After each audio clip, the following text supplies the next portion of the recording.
Alejandro Mayorkas, the head of the federal government's Homeland Security, should be impeached and removed from office. Crime and drugs, and probably terrorists too, are flooding our border and ruining the country. It's obvious what's happening. The president, no matter who the president is, should be able to fire the head of this type of a position like he can do with the head of the CIA or the FBI. We need major changes in our federal laws to be able to empower the president to be able to do this.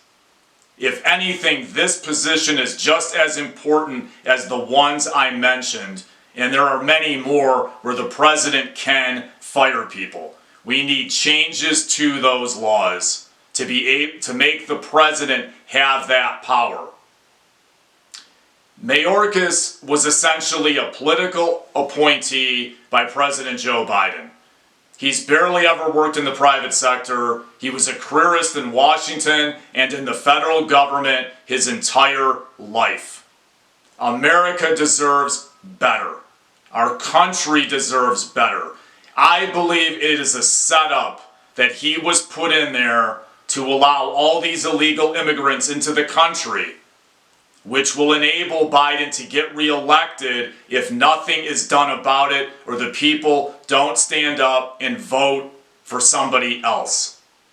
I'm not going to tell you who to vote for at this point, but the bottom line is that something needs to be done. He needs to be removed from office, and it's obvious who these illegal immigrants are going to be voting for. They predominantly vote Democratic about 80% of the time.